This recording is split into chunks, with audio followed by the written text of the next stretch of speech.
హరే కృష్ణ భక్తులందరికీ స్వాగతం. నా దండప్రణామాలు. సో ఈరోజు మనం శ్రీ ఈశోపనిషత్ మంత్రాలు 16, 17 మరియు 18 ఈ మూడు మంత్రాలు చర్చించుకుంటాము. తద్వారా ఈ ఈశోపనిషత్తులో అన్ని మంత్రాలు చర్చించేసుకుంటాము. సో ఈ శ్రీ ఈశోపనిషత్ చర్చ అనేది పూర్తవుతుంది. సో మనము మంగళాచరణ చేసుకొని ఈరోజు ఒక చర్చా విషయం మొదలు పెడదామంట.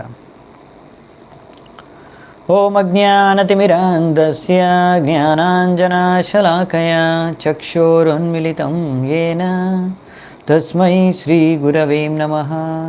శ్రీచైతన్యమనోభీష్టం స్థాపితం యేన భూతలే స్వయం రూపః కదా మह्यं దదాతి స్వపదాంతికం.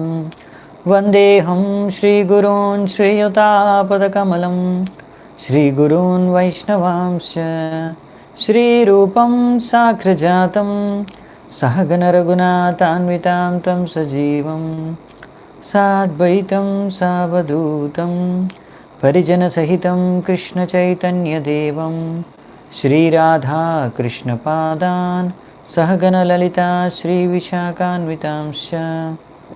నమో ఓం విష్ణుపాదాయ కృష్ణప్రేష్ఠాయ భూతలే శ్రీమతే భక్తివేదాంత స్వామినితి నామినే. నమస్తే సారస్వతే దేవే గౌరవాణి ప్రచారిణే నిర్విశేష శూన్యవాది పాశ్చాత్యదేశతారిణే. నమో మహావదన్యాయ కృష్ణ ప్రేమ ప్రదాయతే కృష్ణాయ కృష్ణ చైతన్య నామినే గౌరత్విషే నమః.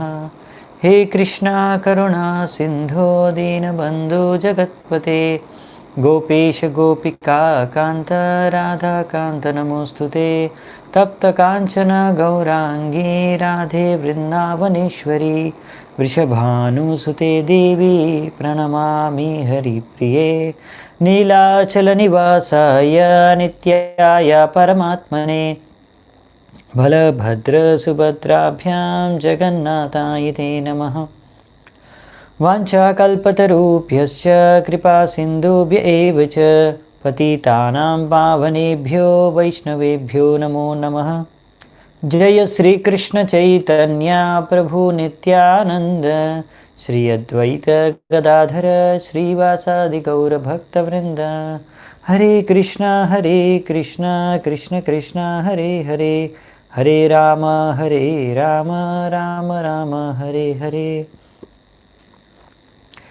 హరే కృష్ణ. సో 16వ మంత్రం చూద్దామంట. పూషన్ ఏకర్షే యమ సూర్య ప్రాజపత్య వ్యూహారశ్మిన్ సమూహ తేజః యత్తే రూపం కలయానతమం తత్తే పశ్యామి యోసావసౌ పురుషః సోహమస్మి. సో ఇక్కడ ఏమని వేడుకుంటున్నారంటే ఇక్కడ భక్తుడు, ఓ భగవంతుడా, మీరు అన్నిటికన్నా అందరినీ పాలించేవారు, పోషించేవారు, మీరే అందరికన్నా గొప్ప జ్ఞాని వ్యక్తి. అలాగే మీరే ఆ శుద్ధ భక్తులందరికీ సరైన గతిని, పరంగతిని ఇచ్చేది. మీరు అందరి శ్రేయోభిలాషి, మొత్తం మానవ జాతికి. మీరు అందుకనే నా పైన ఇలా కృప చూపించండి. తద్వారా ఎలాగంటే మీ యొక్క ఈ కాంతి, వెలుగు ఎంతగా ఉందంటే మీ యొక్క రూపాన్ని మేము దర్శించుకోలేకపోతున్నాం. అందుకే మీ వెలుగు కాంతిని కొద్దిగా పక్కన జరిపితే అప్పుడు మీ రూపాన్ని మేము, మీ యొక్క చిన్మయ ఆనందంతో కూడిన ఆ రూపాన్ని, సచ్చిదానంద విగ్రహాన్ని మేము దర్శనం చేసుకోగలము. మీరు శాశ్వతమైన ఆ భగవంతుడు ఎలాగైతే సూర్యుడు ఎలా ఉన్నారో అలా మీరు కనిపిస్తున్నారు. సో ఎత్తే రూపం ఇక్కడ కూడా మనకి ఈ శ్లోకంలో కూడా చెప్పారనమాట. ఈ శబ్దంలో, ఈ యొక్క శ్లోకంలో సో భగవంతుడి రూపాన్ని దర్శించుకోవడానికి ప్రార్థన చేస్తున్నట్టు ఈ భక్తుడు ఇక్కడ మనకు అర్థమవుతుంది. సో అంటే భగవంతుడికి రూపం ఉంది అనే విషయాన్ని ఇక్కడ కూడా మళ్ళీ ఖచ్చితంగా ఈ మంత్రంలోనే ఉందన్నమాట. సో అలా మనకి ఉపనిషత్తులో కూడా ఉందనే విషయాన్ని మనము తెలుసుకోవచ్చు. దీనికి ఒక ఉదాహరణ ఇచ్చారు, ఎలాగైతే సూర్యుడు లాగా. అంటే సూర్యుడు మనం ముందు కూడా చర్చించుకున్నాము కదా ఉదాహరణ. సో ఇది వేదాల్లో ఇచ్చిన ఉదాహరణ. సూర్యుడు ఎలాగ వెలుతురుతో మనం సూర్యుడిని, ఆ సూర్యకాంతి ఎక్కువగా ఉన్నప్పుడు ఆ వెలుతురు, అప్పుడు మనం సూర్యుడిని ఎలా మనం క్లియర్గా చూడలేము, అలాగే అన్నమాట. అంతేకాకుండా ఇక్కడ కోరుకుంటుండే జీవుడు, నేను మీరు ఒకే తత్వానికి చెందిన వాళ్ళం, అంతే కదా. భగవంతుడు ఆధ్యాత్మిక సచ్చిదానంద స్వరూపుడు, అలాగే జీవాత్మ కూడా, ఆయన ఆత్మ అనేది కూడా చిన్మయం, ఆధ్యాత్మికమే, భౌతిక వస్తువు కాదు. ఆ విధంగా భగవంతుడు మనకు ఒక రకమైన ఏకత్వం ఉందన్నమాట. ఇద్దరము, భగవంతుడు జీవాత్మ ఇద్దరు కూడా ఆధ్యాత్మిక సచ్చిదానంద.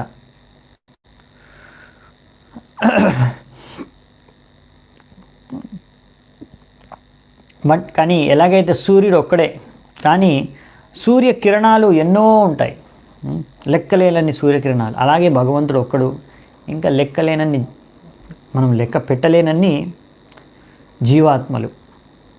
సో ఈ విధంగా కూడా ఇక్కడ సూర్యుడుతో భగవంతుడిని, సూర్యకిరణాలతో జీవాత్మల్ని పోల్చి చెప్తున్నారనమాట. ఎలాగైతే సూర్య గ్రహం పైన సూర్య దేవత భగవంతుడు ఉంటాడు, సూర్య భగవానుడు, అలాగే ఇక్కడ గోలోక బృందావనంలో కృష్ణుడు ఉంటాడు, ఆయన యొక్క ఆధ్యాత్మిక లోకంలో. ఈ విషయాలు మనకి బ్రహ్మ సంహితలు కూడా చెప్పారు, అవునా. సో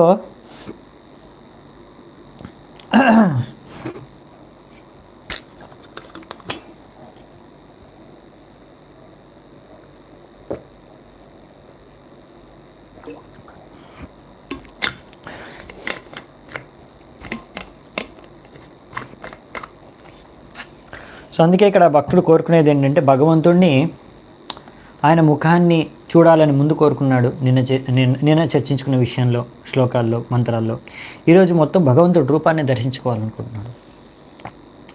ఎందుకంటే అది ఎంతో మంగళదాయకం, ఎంతో ఆనందాన్ని ప్రసాదించేది భగవంతుడి యొక్క దర్శనం.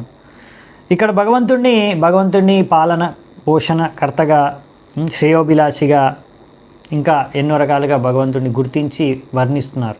సో ఖచ్చితంగా భగవంతుడు ఇక్కడ ఒక వ్యక్తిగా గుర్తించబడే ఆయన్ని గుణగానం చేస్తున్నాడు భక్తుడు అనే విషయాన్ని మనం ఇక్కడ ఈ మంత్రంలో కూడా తెలుసుకోవచ్చు అనమాట. మన ఆచార్యులు శ్రీ జీవ గోస్వామి కూడా భగవత్ సందర్భంలో ఈ విషయాలన్నీ మనకు వర్ణించారనమాట. భగవాన్ అనే శబ్దానికి అర్థం ఉంది కదా, అందులో అర్థం ఏంటంటే శాస్త్రాల ప్రకారం మొదటి అక్షరమైన బ, భగవాన్లో బ అనే అక్షరం ఉంటుంది కదా, ఆ బ అనే అక్షరానికి ఏంటంటే ఒక అర్థం ఏంటంటే, బ అంటే ఎవరైతే అన్నిటినీ భరిస్తున్నారు, అన్నిటినీ మెయింటైన్ చేస్తున్నారు. అలాగే ఇంకొక అర్థం ఏంటంటే గార్డియన్, అంటే బాధ్యత కూడా వహిస్తున్నారు, భరించేవాడు, బాధ్యత వహించేవాడు, అందరికీ మార్గదర్శనం చేసేవాడు అని. అలాగే రెండవ అక్షరం గ, భగవాన్, అందులో బ గ, గ వచ్చేసి గ అంటే ఆయన మనకి, ఆయనే సృష్టికర్త, లేదంటే ఆయనే మనందరికీ అధిపతి, మార్గదర్శకం చేసే వ్యక్తి అని గుర్తించబడుతుంది అన్నమాట దాని అర్థం. అలాగే ఇంకొక నెక్స్ట్ వచ్చి బ గ వా, వా అంటే ఆయన ప్రతి ఒక్కరి హృదయంలో ఉంటాడు, అలాగే అందరూ ఆయనలో ఉంటారు, అవునా. సో ఈ విధంగా మనకి భగవాన్ అనే శబ్దాన్ని కూడా శాస్త్రాల్లో వర్ణించారని చెప్తున్నారు అనమాట. వీటన్నిటి ద్వారా కూడా భగవంతుడు అనేవాడు ఒక వ్యక్తి, భగవంతుడు ఒక వ్యక్తి అనే విషయాన్ని కూడా మనం అర్థం చేసుకోవచ్చు. ఓకే, ఆ విధంగా భగవంతుడు గురించి ఇక్కడ వర్ణించారు. సో కొంతమంది మూర్ఖంగా అనుకుంటారు భగవంతుడు మనము ఒకటే స్థాయి. అలా మనం అనుకోలేము. భగవంతుడికి మనకి ఒక రకమైన ఆ, ఏకత్వం ఉన్నా కానీ, అంటే భగవంతుడు ఆధ్యాత్మికం, మనము ఆధ్యాత్మికం. అంత మాత్రాన మనము భగవంతుడు సమానం అయిపోం అన్నమాట. పరమాత్మ ఆత్మ ఒకరే కాదనమాట. కొంతమంది అలాంటి ప్రచారం కూడా చేస్తుంటారు. ఆత్మే పరమాత్మ, మోక్షం అంటే ఆత్మ పరమాత్మలో విలీనం అయిపోవడం. అలాంటి మూర్ఖంగా కూడా కొన్ని కొన్ని వాక్యాలు చేస్తూ ఉంటారు. కానీ ఇక్కడ పరమాత్మ వచ్చేసి ఆయన నియంత్రిస్తాడు అన్ని ఆత్మలను, అవునా? కానీ ఆత్మ అనేది ఆత్మ నియంత్రించబడుతుంది భగవంతుడి ద్వారా, పరమాత్మ ద్వారా. సో అందుకనే ఇది పెద్ద తేడా అన్నమాట. అందుకని మనం ఎప్పుడూ ఆత్మ పరమాత్మకు సమానం కాలేదన్నమాట. మనం ఎప్పుడు భగవంతుడి సేవకులమే అనే విషయాన్ని కూడా మనం గుర్తించాలన్నమాట. సో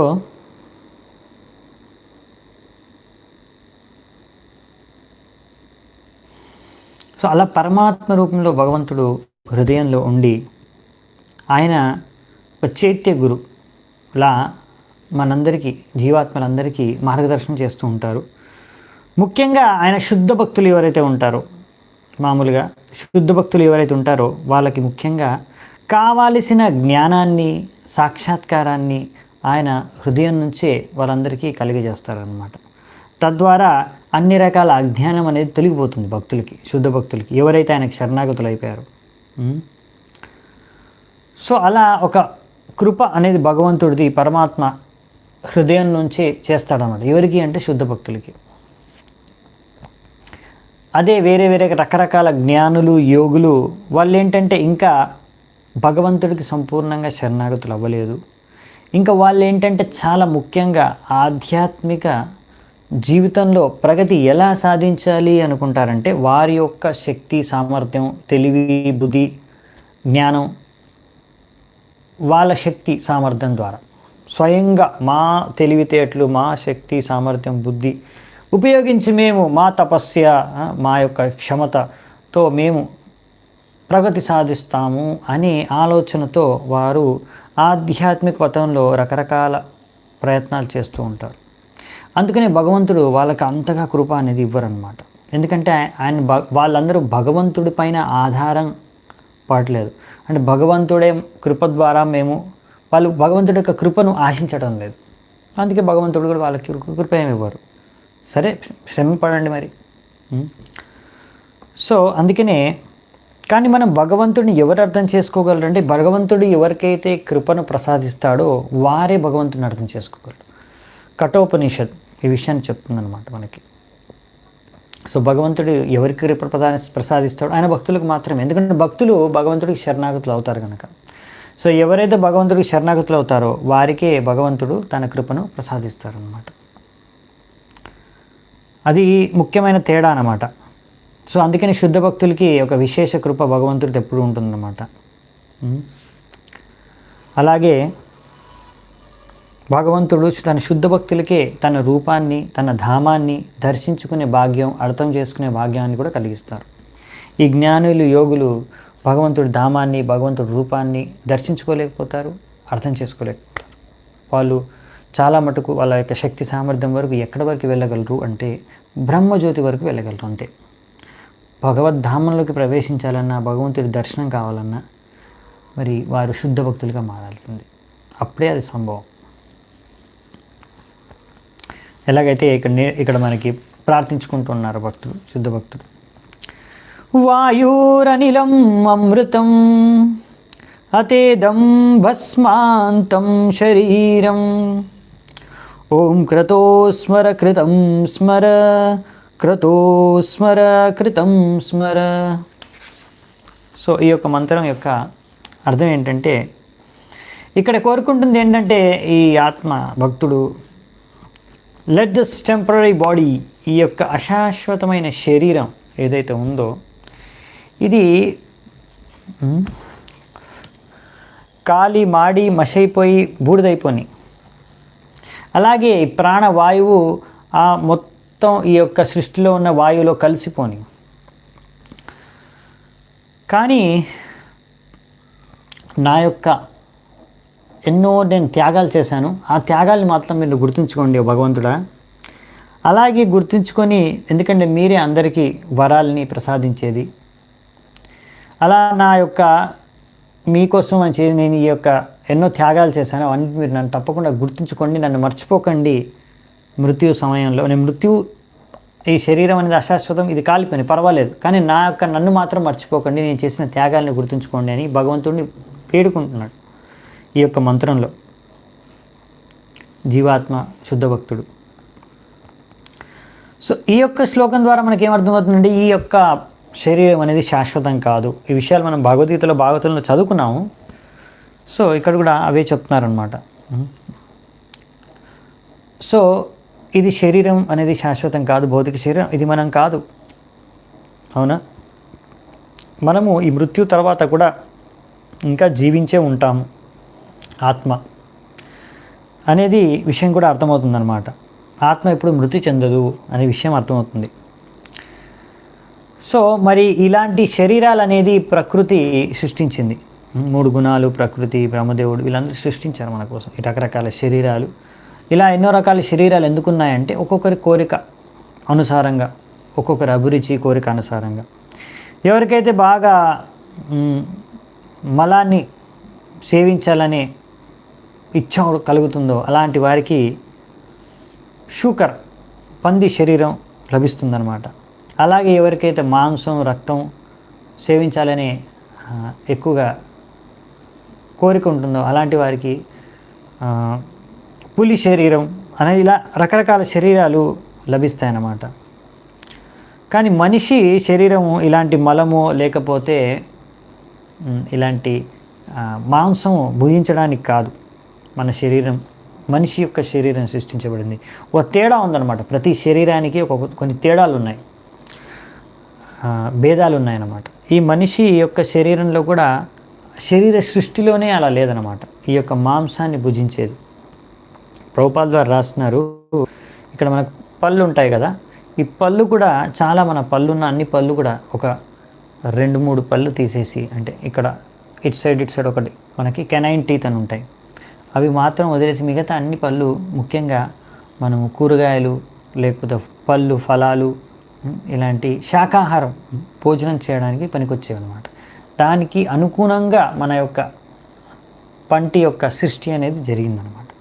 మరి 2 ఉన్నాయి కదండి మనకి, అది మాంసం తినడానికి, అంటే పుల్కి, సింహాలకు ఉన్నట్టు.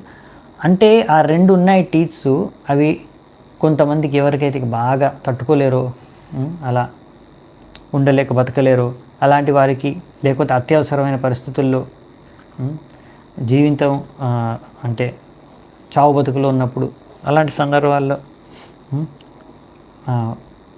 ఉపయోగపడతాయి అన్నమాట. ఎమర్జెన్సీ సిచ్యువేషన్స్ లేకపోతే ఎవరికైతే బానిసత్వం ఉందో అలాంటి వ్యసనాలకి, అంటే మాంసం తినలేక ఉండలేని కొంతమంది అలా ఆ రకమైన పరిస్థితి ఉంటుంది కదా, అలాంటి వారి కోసం. కానీ మామూలుగా అయితే మనం చూస్తే మన యొక్క శరీరం యొక్క కన్స్ట్రక్షన్, మన సైన్స్ ప్రకారం కూడా మన పళ్ళు, మన ఇంకా ఈ యొక్క ఇది ఉంటుంది కదా మొత్తం, మన డైజెస్టివ్ సిస్టమ్, ఎలాగైతే జీర్ణ వ్యవస్థ, దానికి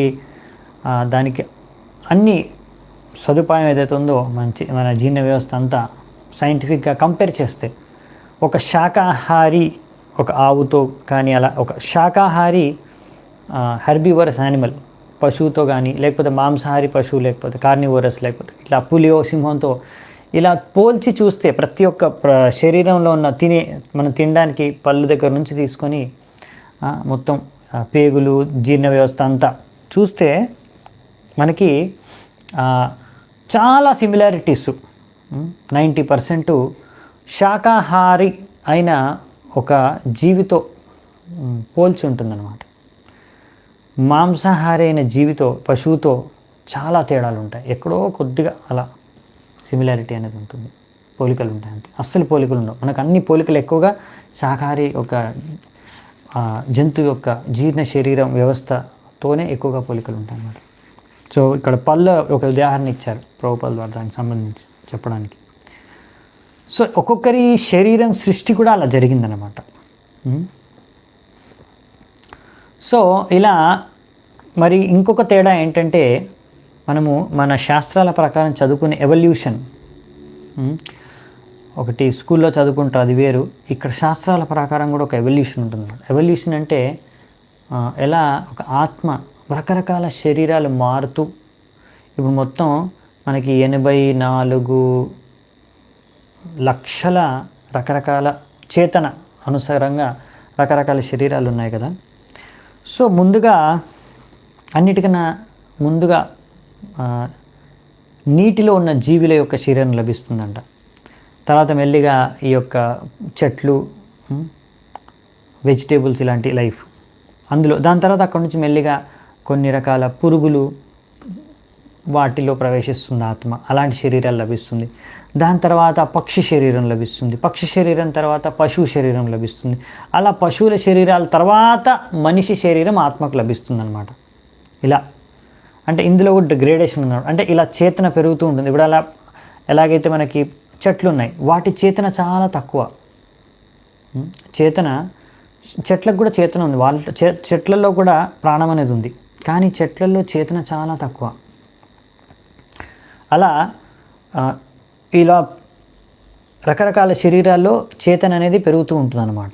దాని తర్వాత పురుగుల్లో అంటే పురుగుల్లో ఇక్కడ ఈ యొక్క చెట్ల కన్నా చేతన పురుగుల్లో ఎక్కువ. ఈ పురుగుల కన్నా తర్వాత ఇంకా పైనకి వచ్చేసి పక్షుల్లో ఇంకా చేతన ఎక్కువ. ఇంకా పక్షుల కన్నా ఎక్కువ చేతన వచ్చేసి పశువుల్లో ఉంటుంది. పశువుల్లో కూడా రకరకాల చేతన.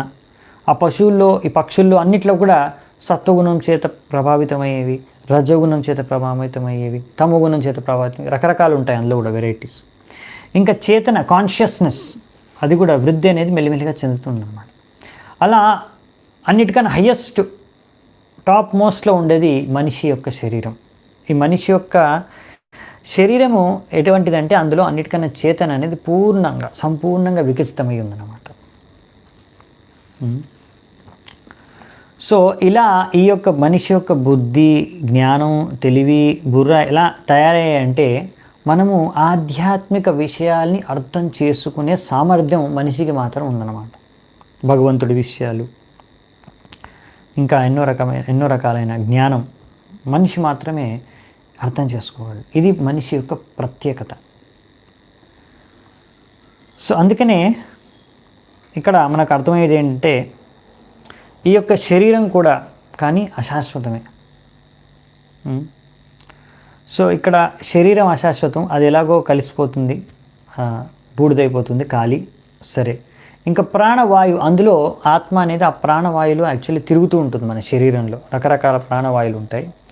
ఆ ప్రాణవాయుల్లో అది తిరుగుతూ ఉంటుంది అన్నమాట. మన ఆత్మ ట్రావెల్ చేస్తూ ఉంటుంది ప్రాణవాయువుతో. సో ఇలా ఈ యొక్క ప్రాణవాయువులు చక్రాల్లో ఉంటాయన్నమాట. ఆ చక్రాల్లో ఆత్మ కింది నుంచి పైకి, మనం అంటే యోగులు ఉంటారు కదా, వాళ్ళు ఎక్కువగా యోగాసనాలు ఇవన్నిటి ద్వారా వాళ్ళు ఏం చేస్తారంటే ఈ ఆత్మను ఆ ప్రాణవాయువు ద్వారా రకరకాల చక్రాలు ఉంటాయి. ఆ చక్రాల నుంచి ఒక్కొక్క చక్రం నుంచి వాళ్ళ పైకి తీసుకొస్తుంటారు. అన్నిటికన్నా పైన చక్రం ఒకటి ఉంటుంది ఇక్కడ కపాలం పైన, అది బ్రహ్మరంధ్రం అంటారంట. అక్కడ నుంచి ఇంక వాళ్ళు ఆత్మని అంటే వారు ఎక్కడ కావాలంటే అక్కడికి, ఈ శరీరాన్ని వదిలి వారు ఏ గ్రహం పైన కావాలంటే ఆ గ్రహం పైకి భౌతిక ప్రపంచంలో వాళ్ళు ప్రవేశించగలరు అన్నమాట. ఎవరైతే యోగాభ్యాసంలో సిద్ధులైపోయారు, అందరికీ సాధ్యం కాదు, అలా ఎవరైతే పర్ఫెక్ట్ అయిపోయారో యోగిలో, సో ఇది జరుగుతుందన్నమాట. సో ఇలా వారికి అలాంటి ఇంకా ఏ శరీరం ఏమైనా కావాలంటే ఆ శరీరంలో ప్రవేశించవచ్చు. లేదనుకుంటే వాళ్ళు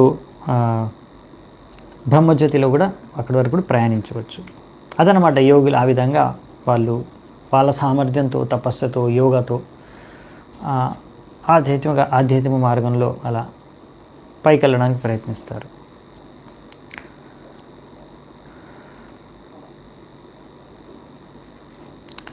అలా మనము ఎవరైనా సరే ఆత్మ అలా భగవద్ధామంలోకి ప్రవేశించినప్పుడు అక్కడ కూడా ఆత్మకి, జీవాత్మకి ఎప్పుడైతే భగవద్ధామంలో ప్రవేశిస్తుందో అప్పుడు జీవాత్మకి అక్కడ ఒక ఆధ్యాత్మిక శరీరం లభిస్తుంది అన్నమాట. అదే విషయం ఇక్కడ ఇచ్చారు. సో ఇక్కడ మాత్రం రకరకాల శరీరాలు అనేసి ఉండే ఆత్మకి వారి ఆత్మ యొక్క కర్మ గుణ ఇచ్ఛానుసారంగా దొరుకుతూ ఉంటాయి. బ్రహ్మదేవుడి నుంచి తీసుకొని అన్ని రకాల కీటాణుల వరకు అంటే పురుగుల వరకు కూడా అన్ని రకరకాల శరీరాలు ఉన్నాయన్నమాట ఈ యొక్క. సో ఒక తెలివైన వ్యక్తి అర్థం చేసుకునేది ఏంటంటే ఇన్ని రకాల శరీరాలు ఉన్నా కానీ అన్నిట్లో ఉన్నది ఏకత్వాన్ని ఎలా చూడగలుగుతాడంటే అన్నిట్లో ఉన్నది ఒక ఆత్మ, అది ఆధ్యాత్మికమైంది, అది అన్నిట్లో ఒక కామన్ ఎలిమెంట్ అనేది ఆయన గుర్తిస్తాడనమాట తెలివైన వ్యక్తి అని చెప్పారు ఇక్కడ.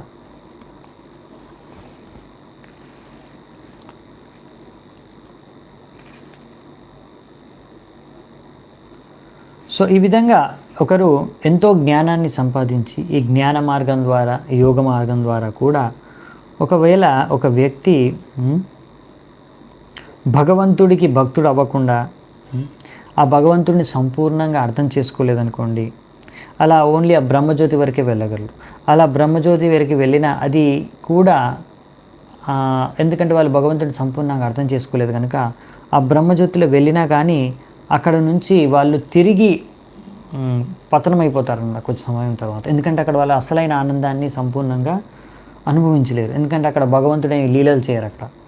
అక్కడ ఏమాత్రం అక్కడ శాశ్వతం, బ్రహ్మజ్యోతి కూడా శాశ్వతం, అక్కడ కూడా మొత్తం జ్ఞానం అనేది ఉంటుంది కానీ ఆనందం అనేది ఉండదు. సో ఆనందం లభించక మళ్ళీ దానికోసం వెతుకుతూ ఎప్పుడో అప్పుడు మళ్ళీ ఆ జీవి ఆత్మ బ్రహ్మజ్యోతి వరకు వెళ్ళిన జీవాత్మ మళ్ళీ తిరిగి ఈ యొక్క భౌతిక ప్రపంచానికి తిరిగి వచ్చేస్తుంది అన్నమాట.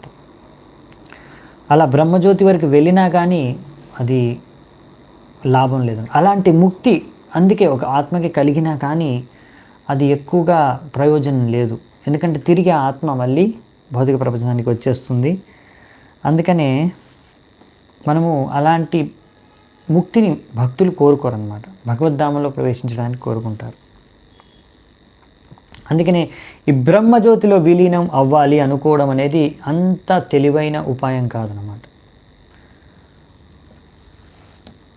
అందుకనే ఈ యొక్క శ్లోకంలో జీవాత్మ కోరుకునేది ఏంటంటే, నేను మీ యొక్క లోకానికి ధామంలోకి ప్రవేశించాలనుకుంటున్నాను. ఈ యొక్క శరీరాన్ని త్యాగం చేసిన తర్వాత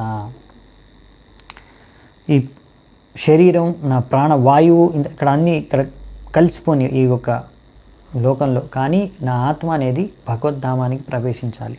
సో తద్వారా మీరు అంటే నన్ను గుర్తుపెట్టుకోండి, నేను ఎన్నో త్యాగాలు చేశాను మీకోసం, అంటే భగవంతుడిని ప్రాప్తించుకోవడం కోసం.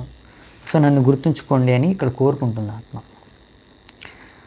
సో మనకి అందుకనే భగవద్గీతలో కూడా కృష్ణుడు చెప్తాడు, ఇంకా శాస్త్రాల్లో కూడా రాశారు, భాగవతంలో కూడా రాశారు ఏంటంటే, ఒకవేళ భక్తుడు శుద్ధ భక్తుడు భగవంతుడికి ఎంతో సేవ చేసుకున్నారు, శుద్ధతతో సేవ చేసుకున్నారు, కానీ ఒకవేళ అతను ఏదో కారణంగా మృత్యు సమయంలో ఒకవేళ భగవంతుడిని గుర్తుంచుకోలేకపోతే సపోజ్, మరి అప్పుడు అతను మరి భగవద్ధామానికి చేరుకోగలడా లేదా?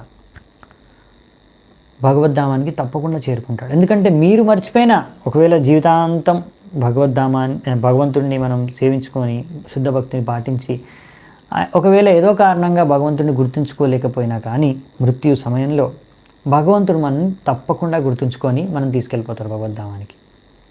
ఎందుకంటే మనం ఎందుకు గుర్తుంచుకోలేమంటే ఒకసారి అవ్వచ్చు, ఏమైనా యాక్సిడెంట్ అవ్వచ్చు, సడన్గా హఠాత్తుగా యాక్సిడెంట్ అయ్యి చనిపోవచ్చు ఒక వ్యక్తి, అతను తెలుసుకునే లోపే మృతి చెందిపోవచ్చు యాక్సిడెంట్ అయ్యి సడన్గా. లేకపోతే ఆయన నిద్రలో ఉన్న ఎప్పుడో చనిపోవచ్చు, కోమాలోకి వెళ్ళి చనిపోవచ్చు ఒక వ్యక్తి. సో కొన్ని పరిస్థితుల్లో ఆయనకు ఆయన అంత చేతన సంపూర్ణంగా అలర్ట్ స్టేట్లో లేనప్పుడు కూడా ఆయన మృతి చెందవచ్చు. అలాంటి సమయాల్లో కూడా ఆయన భగవంతుణ్ణి ఎంతో కాన్షియస్గా చేతనతో, సరైన చేతనతో గుర్తుంచుకోలేకపోయినా పర్వాలేదు, భగవంతుడు ఆయన భగవద్ధామానికి తీసుకెళ్ళిపోతాడు అనే విషయాన్ని ఇక్కడ రాశారు శాస్త్రాల్లో. అదే ఇక్కడ చెప్తున్నారు ప్రభుపాల ద్వారా. భగవంతుడు ఎప్పుడూ మర్చిపోడు భక్తుడు చేసే భక్తి గురించి, అశుద్ధ భక్తిని భగవంతుడు ఎప్పుడు మర్చిపోడు. సో శ్రీల భక్తి వినోద్ ఠాకూర్ అందుకనే ఈ సందర్భంలో కూడా భగవంతుడి యొక్క భక్తుల యొక్క సంబంధం ఎంత కనిష్టమైనది అంటే ఇక్కడ వ్యక్తం చేస్తున్నారనమాట. అందుకే మనము అది గీతా శ్లోకాలు, దీనికి సంబంధించిన గీతా శ్లోకాల తాత్పర్యాల్లో భక్తి వినోద్ ఠాకూర్ వాళ్ళు చెప్తున్నారు ఏమంటే, ఈ యొక్క సందర్భంలో గీతలోంచి మనం ఎప్పుడైనా సరే ఒక వ్యక్తి, ఒక శుద్ధ భక్తుడు ఎవరైనా శుద్ధ భక్తిని పాటిస్తూ వారు ఒక మార్గాన్ని, ఆధ్యాత్మిక మార్గాన్ని, భక్తి మార్గాన్ని అనుసరిస్తే మనము తప్పకుండా ఆ వ్యక్తిలో కొన్ని లోపాలు ఉన్నా కానీ పర్వాలేదు, మనము ఆ యొక్క భక్తుడిని మనం అనుసరించాలి.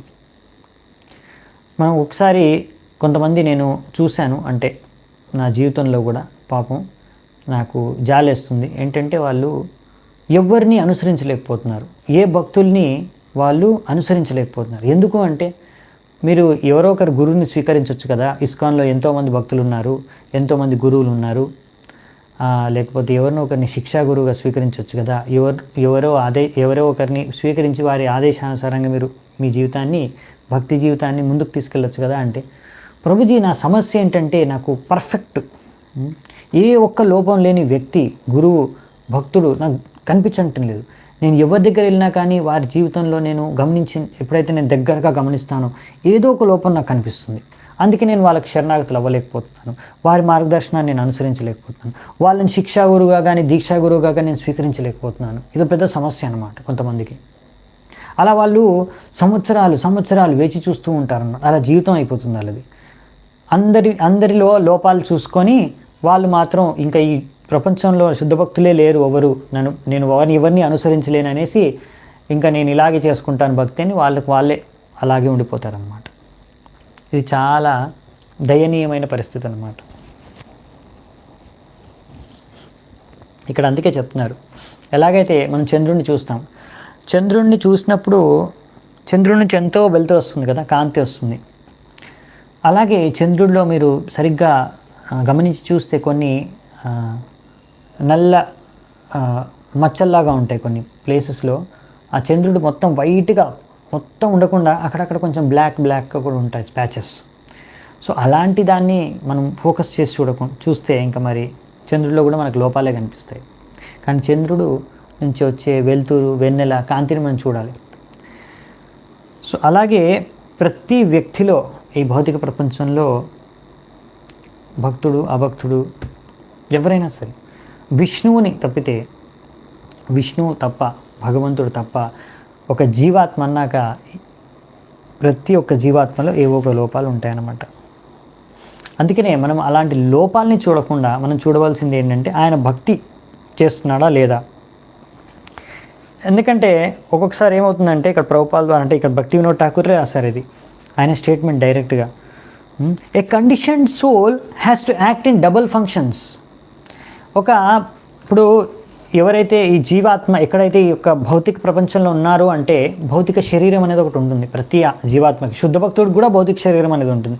భక్తి మార్గంలో అనుసరించే ప్రతి భక్తుడు కూడా భౌతిక శరీరం అనేది ఉంటుంది, మనం శుద్ధ భక్తిని అనుసరిస్తున్నా కానీ. అందుకనే ఇప్పుడు మరి ఈ యొక్క శరీరాన్ని మనము కాపాడుకోవాలి, పోషించాలి, చూసుకోవాలి కదా, భరించాలి కదా. అందుకనే దాంతోపాటు మనం ఈ శరీరాన్ని మనము చూసుకుంటూ శరీరంతో పాటే మనం భక్తి మార్గాన్ని కూడా అనుసరించాలంట. రెండు కార్యాలు ఉన్నాయి మనకి. ఒకటి శరీరము, దానికి సంబంధించిన బరువు బాధ్యతలు, దాన్ని చూసుకోవడం. ఇంకొకటి మనం భగవద్ధామానికి వెళ్ళడానికి భక్తియోగ మార్గాన్ని అనుసరించడం. ఇవి రెండు మనం బ్యాలెన్స్ చేసుకోవాలి. సో అలా ఒకసారి కొంతమంది ఏం చూస్తారంటే వాళ్ళ భౌతిక జీవితంలో వాళ్ళు చేసే కార్యాల్లో ఏవైనా లోపాలు ఉంటే అప్పుడు ఆ లోపాలని చూసి కూడా వాళ్ళు అనుకుంటారు, అరే ఇతను పర్ఫెక్ట్ కాదు, ఇతను పర్ఫెక్ట్ డివోటీ అయితే ఎలా తప్పు చేశాడు, ఇలాంటి పర్ఫెక్ట్ డివోటీ అయితే దీన్ని సరిగ్గా గుర్తించలేకపోయాడు ఎలా, ఈ పర్ఫెక్ట్ డివోటీ అయితే ఇది గుర్తుంచుకోలేకపోయాడు ఎలా.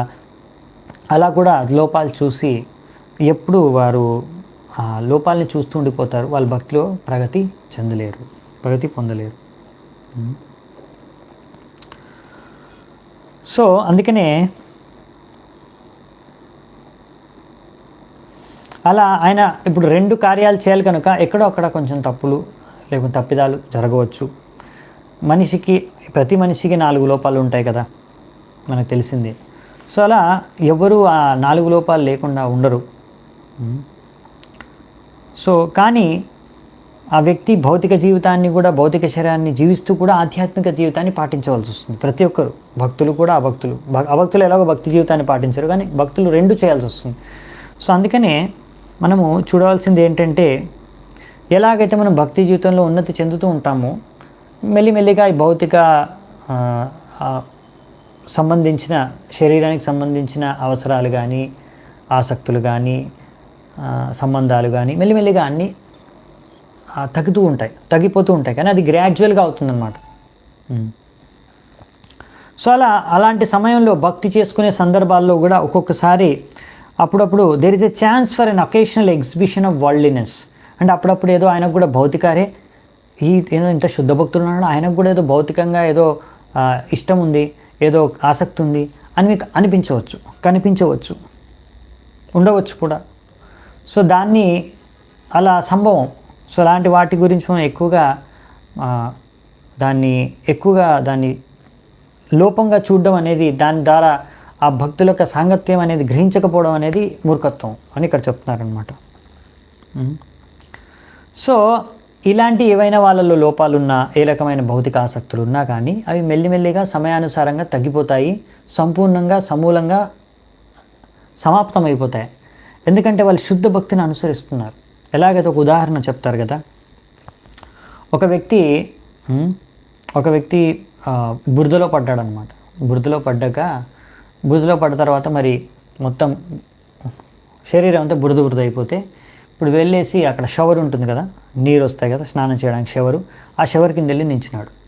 సో ఇప్పుడు ఇంకో వ్యక్తి చూసి ఇతను శుద్ధపరచుకుంటున్నారంటున్నారు, ఇంకా ఇక్కడ కొంచెం మట్టి ఉంది, ఇక్కడ కొంచెం మట్టి ఉంది, శరీరంలో ఇంకా ఎన్నో చోట్ల మట్టి కనిపిస్తుంది అక్కడ అని ఆ మట్టిని చూస్తున్నారనుకోండి, లాభం లేదు. ఎందుకంటే ఆయన ఇప్పుడు షవర్ కింద నించున్నాడు కనుక ఆ నీరు ద్వారా మెల్లిమెల్లిగా మొత్తం అనేది శుద్ధం అయిపోతుంది, శరీరం క్లీన్ అయిపోతుంది, కొంచెం సమయం పడుతుంది అంతే.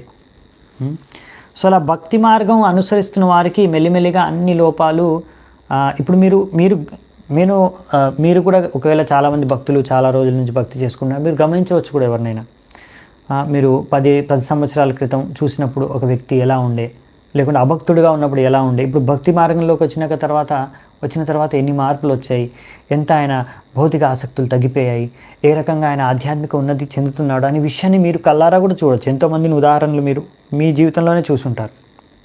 నేను ఎంతోమందిని అలా నాకు గమనించాను. ఎంతోమంది చూశాను నేను, వాళ్ళు ఎలా భౌతిక ఆసక్తుల్ని తగ్గిపోయే వాళ్ళకి ఇంకా వాళ్ళు ఎలా ఆధ్యాత్మిక ప్రగతి చేస్తున్నారు అని. వాళ్ళు ఎన్నో రకాల లోపాలు భౌతికంగా ఉండేవి, ఇప్పుడు లేవు, ముందు ఉండేవి కొన్ని సంవత్సరాల క్రితం. సో అందుకనే మనం ఏంటంటే అలా ప్రతి ఒక్కరిలో లోపాలు చూడకుండా వాళ్ళు ఎలా ఆధ్యాత్మిక భక్తిని ఎలా చేస్తున్నారు, ఎలా వాళ్ళు చేసే మంచి గొప్ప పనులు, భక్తిలో ఎలా మంచి గొప్ప లక్షణాలని వాళ్ళు వాళ్ళ యొక్క జీవితం ద్వారా, శుద్ధ భక్తి ద్వారా వాళ్ళు వాటన్నిటినీ ప్రదర్శిస్తున్నారు, మనం చూడగలుగుతున్నాం. ఆ విషయాన్ని మనం గమనించి అలాంటి విషయాల ద్వారా మనం ప్రేరణ తీసుకోవాలి. వాళ్ళ గురించి వాళ్ళతో భక్తుల సాంగత్యాన్ని మనము గ్రహించాలన్నమాట. సో ఇలాంటివన్నీ ఏవైనా లోపాలు ఉంటే అవి కొద్ది సమయం తర్వాత సమయానుసారంగా అవన్నీ వెళ్ళిపోతాయి. వాటి గురించి పెద్దగా పట్టించుకోని అవసరం లేదు. ఎప్పటివరకైతే ఆ వ్యక్తి శుద్ధ భక్తిని ప్రయత్నించడానికి, శుద్ధ భక్తిని పాటించడానికి ప్రయత్నిస్తూ ఉన్నాడు, ఇంకా మనం దాని గురించి కంగారు పడాల్సిన అవసరం లేదు. ఒకవేళ ఒక వ్యక్తిలో లోపాలు ఉండి ఆయన సరిగ్గా భక్తి కూడా చేసుకోవట్లేదు అనుకోండి, అప్పుడు మీరు అది ఇంకో విషయం.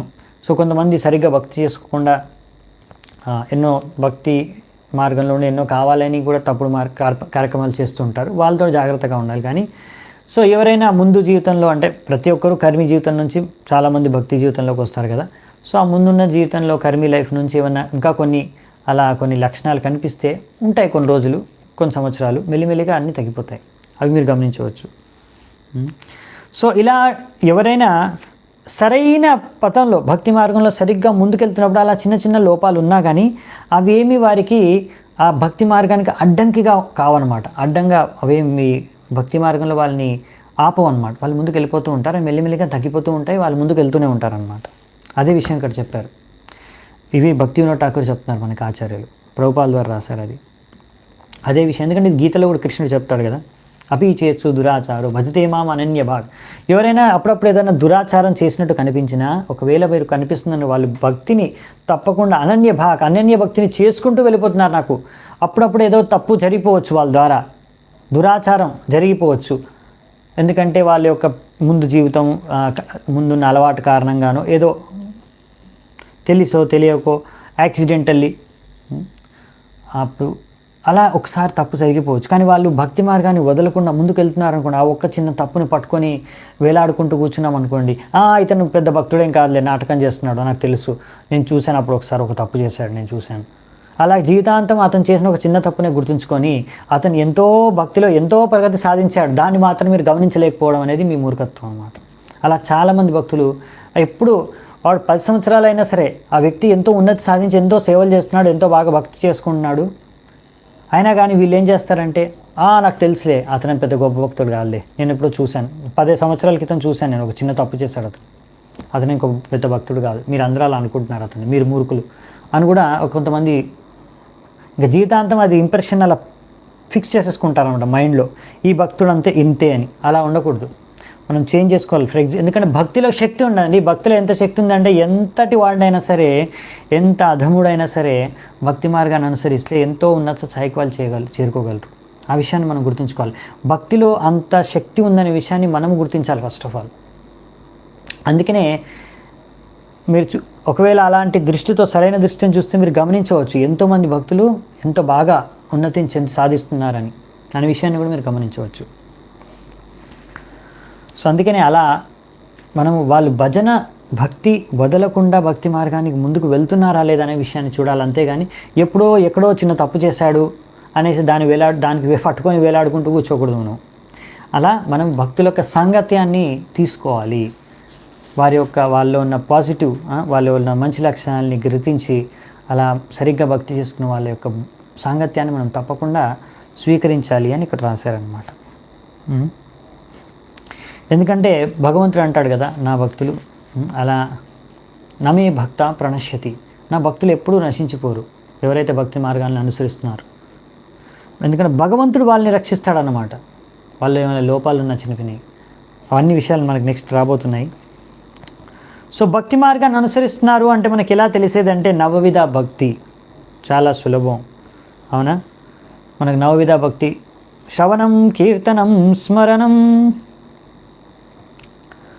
సో శ్రవణం, భగవంతుడిని యొక్క విషయాలు, గుణరూప లీల మహిమల్ని, శక్తుల గురించి తెలుసుకోవడం, తత్వం గురించి తెలుసుకోవడం, ఇదంతా శ్రవణం. ఇంకొకటి భగవంతుడిని గుణగానం చేయడం, జపం చేయడం, హరే కృష్ణ మహామంత్రాన్ని జపించడం, ఇవన్నీ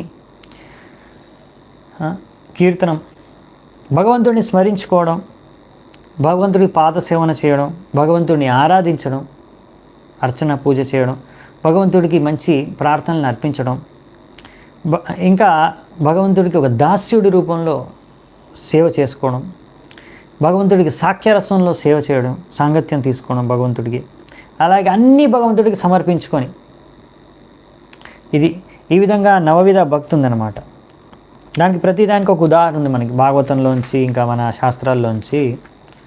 మీకు తెలుసు అనుకుంటా, కానీ ఇక్కడ ప్రభుపాల్లో రాశారు. ఇంకా మనం కూడా ఒకసారి మళ్ళీ గుర్తు తెచ్చుకుంటే మనకు చాలా మంచిది. ఒకవేళ తెలియని వాళ్ళకి మొదటిసారి వింటున్నారేమో.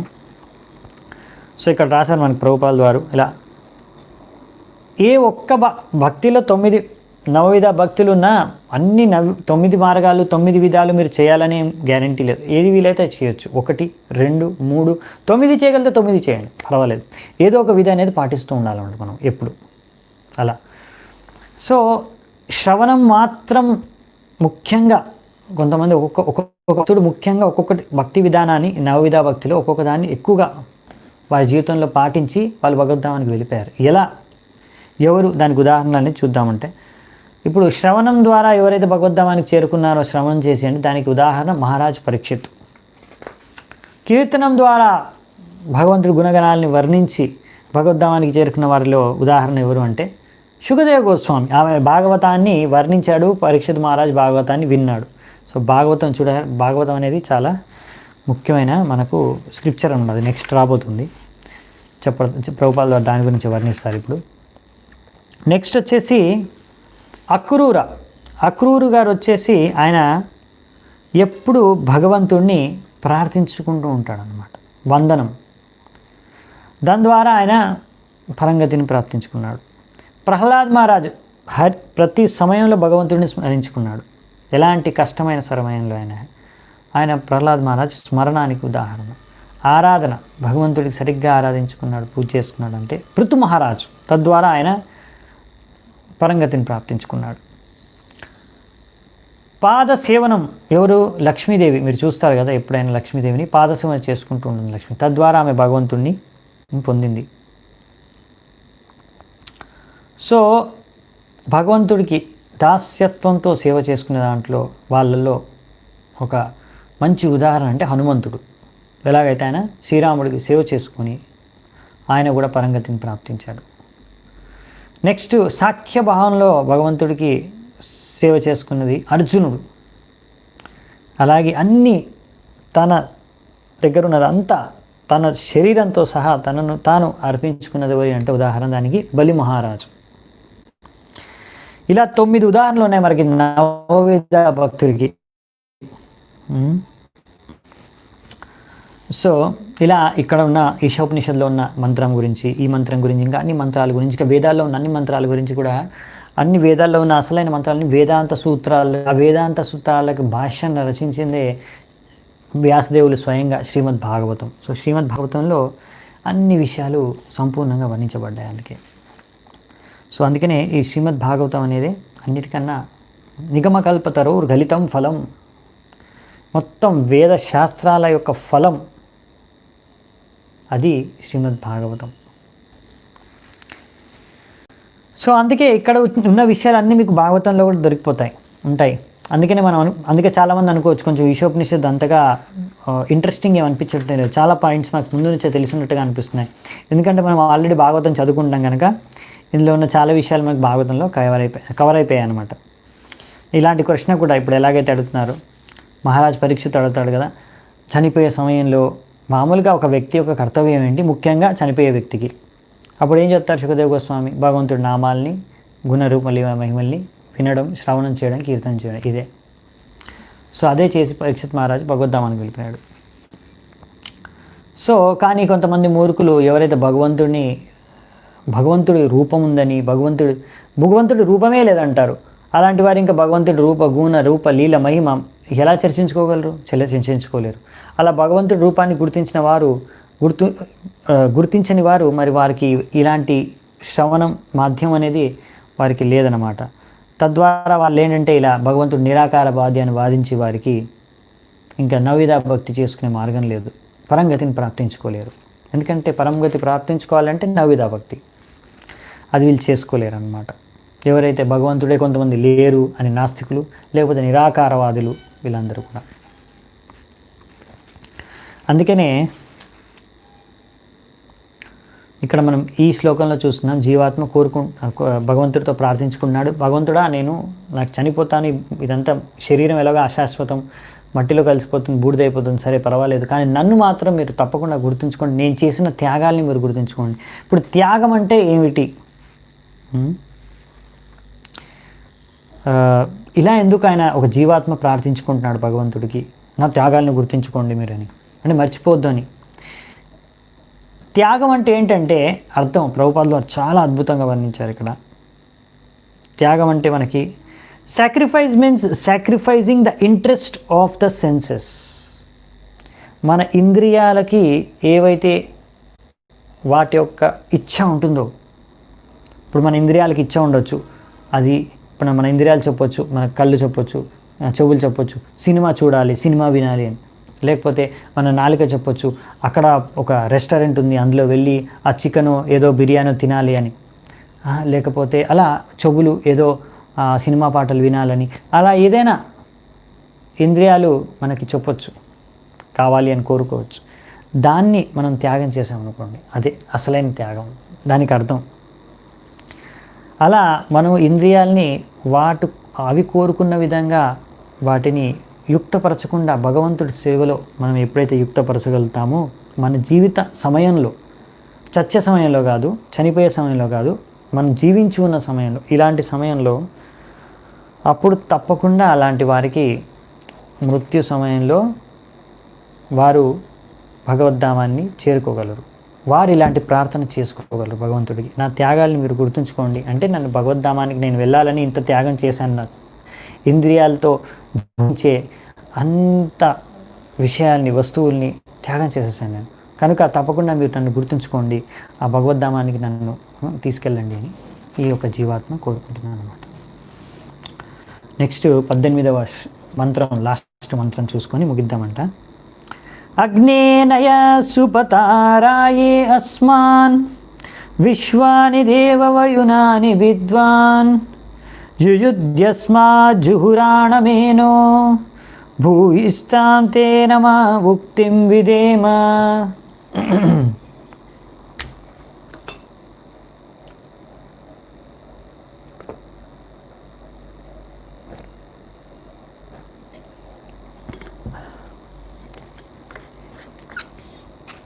సో ఇక్కడ జీవాత్మ ఏమని ప్రార్థించుకుంటుందంటే, ఈ యొక్క మంత్రంలో, ఫైనల్ మంత్రంలో, ఓ భగవంతుడా, నువ్వు ఎంత శక్తివంతుడు అంటే అగ్నిలాగా, నువ్వు సర్వంతర్యామి, నేను నీకు ప్రణామాలు, దండవత్ ప్రణామాలు అర్పించుకుంటున్నాను.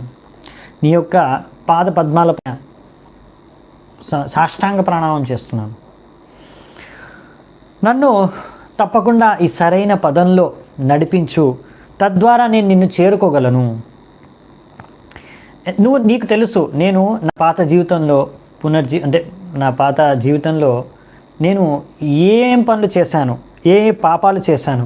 అందుకనే నా పూర్వం జీవితంలో నేను చేసిన అన్ని పాపాలు, వాటన్నిటి యొక్క ఫలితాలని నువ్వు తొలగించేసే దయచేసి, తద్వారా నేను నిన్ను చేరుకోవడానికి ఆ మార్గంలో అవి అడ్డుపడకుండా ఉండేటట్టు చూడు అని ఈ జీవాత్మ ప్రార్థన చేసుకుంటుందన్నమాట. సో ఇలా భగవంతుడిని ప్రార్థించుకుంటుంది అన్నమాట జీవాత్మ. సో ఇది జీవాత్మ ప్రార్థించుకునే విధానం, భక్తుడు ప్రార్థించుకునే విధానం. సో మనం ఎప్పుడైనా భగవంతుడి కృప కోసం మనం ప్రార్థించాలన్నమాట. ఈ భక్తి మార్గంలో ముందుకెళ్ళాలంటే భగవంతుడి కృప ద్వారానే అది సంభవం భక్తుడికి. ఇక్కడ ఉదాహరణ భగవంతుడిని ఒక అగ్నితో సమానంతో ఎందుకు చూశారంటే, అగ్ని ఎలాగైతే దేనైనా కాల్చి బూడిద చేసేయగలదో, అలాగే భగవంతుడు కూడా ఆయన సర్వంతర్యామి, ప్రతి చోట ఉన్నాడు, ఆయన చూస్తున్నాడు మనం ఏం చేస్తున్నామో. మనకు చేసిన పాపాలన్నీ కూడా ఆయనకు ముందు తెలుసు. కాబట్టి ఆ పాపాలన్నీ, దాని ఫలితాలన్నింటినీ బూడిద చేసేసేయండి. ఆ బూడిద చేసి శూన్యం చేసే అన్ని పాపాలని శూన్యం చేసే శక్తి, సామర్థ్యం భగవంతుడికి మాత్రమే ఉంది అనే విషయాన్ని ఇక్కడ తెలియజేస్తున్నారు అన్నమాట. అందుకనే అగ్నితో పోల్చి చెప్తున్నారు ఇక్కడ భగవంతుడిని. సో అలా చూడండి, చాలా రకరకాల విధులు ఉంటాయి. కొంతమంది కర్మకాండను పాటిస్తూ ఉంటారు. కర్మకాండను పాటించేవారు చాలా కష్టం వాళ్ళకి ఆధ్యాత్మిక జీవితంలో రావడం. అంటే వాళ్ళ ఆధ్యాత్మిక పదాన్ని, భక్తి జీవితాన్ని పాటించడం లేదు. వాళ్ళు అలా కర్మకాండల్లో ఒకవేళ సరిగ్గా పాటించలేదనుకోండి, కర్మలు కూడా సరిగ్గా చేయలేదనుకోండి, వికర్మ చేశారనుకోండి, వ్యతిరేకంగా వేదాలకు, శాస్త్రాల వ్యతిరేకంగా కార్యాలు చేశారనుకో, దానికి విపరీత ఫలితాలు దక్కుతాయి అన్నమాట. సో ఆ విపరీత కార్యాలు చేయడం ద్వారా అంటే ఏంటంటే, శాస్త్రాల్లో ఏవైతే చెప్పారో చేయకూడదని పాపాలు, అలాంటి పాపాలు చేయడం, అది వికర్మ. సో అలాంటి పాపాలు చేస్తే మనం ఆధ్యాత్మిక ప్రగతి చేయడానికి అవి ఒక బాధగా, అడ్డంకిగా మారిపోతాయి అన్నమాట. మనం ఆధ్యాత్మిక ప్రగతి సాధించడం చాలా కష్టకరం అయిపోతుంది. అందుకనే ఈ రకరకాల శరీరాల్లో, వేరే శరీరాల్లో, ఏ శరీరాల్లో అయినా సరే, మనిషి శరీరం వదిలి ఈ పశువులు, పక్షులు ఇలాంటి శరీరాల్లో ఆధ్యాత్మిక జీవితం వైపు ప్రగతి సాధించడం అనేది చాలా కష్టం. ఇది మనిషి జీవితంలో మాత్రమే సంభవం. ఈ మనిషి జీవితంలో ఒక వ్యక్తి ఈ యొక్క ఆధ్యాత్మిక పదం ద్వారా బ్రాహ్మణ లక్షణాలని మనం పెంపొందించుకొని ముందుకెళ్ళాలన్నమాట. బ్రాహ్మణ లక్షణాలంటే, బ్రాహ్మణ సంస్కృతి అంటే సత్యం, ఇంద్రియాల్ని నియంత్రించుకోవడం, సహనశక్తి, సరళత, భగవంతుడి గురించి సంపూర్ణ జ్ఞానం, భగవంతుడి పైన సంపూర్ణ శ్రద్ధ. ఇది బ్రాహ్మణుల యొక్క బ్రాహ్మణ సంస్కృతి, బ్రాహ్మణత్వ లక్షణాలు. ఇది మనం పెంపొందించుకోవాలి. మనం భక్తి మార్గంలో ముందుకి సరళంగా వెళ్ళడానికి ఉపయోగపడతాయి. అంతేగాని నేను బ్రాహ్మణుడి యొక్క పరివారంలో పుట్టాను, నేను గొప్ప అనే అహంకారంతో కనుక ఎవరైనా ఉంటే మరి అది వారికి ఏమాత్రం ఉపయోగపడదన్నమాట ఆధ్యాత్మిక జీవితంలో ముందుకెళ్ళడానికి. బ్రాహ్మణ తల్లిదండ్రులకి పరివారంలో పుట్టినంత మాత్రాన ఒక వ్యక్తి బ్రాహ్మణుడు అయిపోడు. అతనికి ఇటువంటి లక్షణాలు ఉండాలి, అప్పుడే అతను బ్రాహ్మణుడు కాగలడు. అంటే బ్రాహ్మణ పరివారంలో పుట్టినందుకు ఆయనకు ఆ బ్రాహ్మణ తల్లిదండ్రులు ఉంటారు కాబట్టి వాళ్ళు అలాంటి శిక్షణ ఇచ్చి వారిని అలాంటి సంస్కారాలు వాళ్ళకి అందజేస్తే, నేర్పిస్తే అప్పుడు వాళ్ళకి ఎంతో సులువుగా వాళ్ళు బ్రాహ్మణులు అవ్వగలరు. అంతేగాని జస్ట్ బ్రాహ్మణ పరివారంలో పుట్టినంత మాత్రం నువ్వు వ్యక్తి బ్రాహ్మణుడు అయిపోడు. సంస్కారం అనేది ఉండాలి, బ్రాహ్మణ సంస్కారం, లక్షణాలు అనేవి ఉండాలి. ఎలాగైతే ఇదేమి జన్మ హక్కు కాదు అని ఇక్కడ చెప్తున్నారనమాట. నేను బ్రాహ్మణ పరివారంలో పుట్టాను కాబట్టి నేను బ్రాహ్మణుడిని అని అలా చెప్పుకోలేము అనమాట. ఎప్పుడైతే ఒక వ్యక్తి అహంకారి అయిపోతాడో నేను బ్రాహ్మణుడిని అని, ఇంకా అసలైన బ్రాహ్మణత్వ లక్షణాలు ఉండవో అలాంటి వ్యక్తి మరి అతను ఈ ఆధ్యాత్మిక పదం నుంచి పతనం అయిపోయి పడిపోతాడు.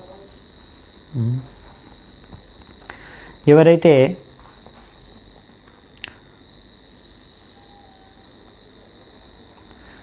సో జనరల్లీ ఈ బ్రాహ్మణ పరివారాల్లో కానీ భక్తుల పరివారాల్లో కానీ మంచి ధనికుల పరివారాల్లో జన్మిస్తారు ఎవరు అంటే ఎవరైనా మంచి పుణ్యాలు చేసుకుంటే వాళ్ళే, మంచి పుణ్యకర్మాలు చేసుకుంటే పోయిన జీవితంలో పూర్వం జీవితంలో వారికి ఎటువంటి మంచి జీవితం లభిస్తుంది. లేకపోతే కొంచెం భక్తి కూడా చేసుకున్న వారికి మనం చదువుకున్నాం కదా భగవద్గీతలో. కనుక ఇలాంటి వారు, ఇలాంటి మంచి పరివారాల్లో పుట్టిన వారికి ఒక మంచి సదుపాయం ఉందన్నమాట. వారు భక్తి మార్గాన్ని అనుసరించడానికి సరైన అనుకూలమైన వాతావరణం కానీ, అనుకూలమైన సదుపాయాలు కానీ, శిక్షణ, జ్ఞానం, సంస్కారం అనేది లభిస్తుంది. సో అదొక అనుకూలమైన జీవితం. కానీ మనము దాన్ని సద్వినియోగం చేసుకోకుండా అలాంటి వ్యక్తి దుర్వినియోగం చేసుకుంటే మాత్రం ఇంకా ఆయన ఎవరు రక్షించలేరు అన్నమాట. సో అందుకనే ఈ కర్మకాండలో ఎన్నో రకాల కర్మలు చేసేవారు ఎన్నో రకాల పాపాలు చేసే సంభావన ఉంది. జ్ఞాన మార్గంలో పాపాలు కొద్దిగా తగ్గిపోతాయి చేసేవి, కానీ భక్తి మార్గంలో ఏంటంటే అసలు పాపాలనే చేసే అనే ప్రసక్తే ఉండదు. అందుకనే ఎవరైతే భక్తి మార్గంలో ఉంటారో వాళ్ళు ఏ పాపాలు చేయరు, శుద్ధ భక్తిని పాటించేవారు. అలాగే వాళ్ళకి బ్రాహ్మణ లక్షణాలన్నీ కూడా వాళ్ళ జీవితంలో వాళ్ళు చేసే, ఎందుకంటే వాళ్ళు అన్ని సత్వగుణంలో కార్యక్రమాలు చేస్తారు కనుక బ్రాహ్మణత్వ లక్షణాలు సహజంగానే ఒక భక్తుడి యొక్క జీవితంలో వ్యక్తిత్వంలో ఉంటాయనే విషయాన్ని ఇక్కడ వ్యక్తం చేస్తున్నారు ప్రభుపాదుల వారు. సో ఈ భక్తికి ఉన్న శక్తి ఏంటంటే ఒక చండాలుడైనా సరే భక్తి మార్గాన్ని అనుసరిస్తే బ్రాహ్మణుడిగా మారగలడు. ఇది భక్తికి ఉన్నంత శక్తి. That is a strength of devotional service అని ప్రభుపాదుల వారు రాశారు.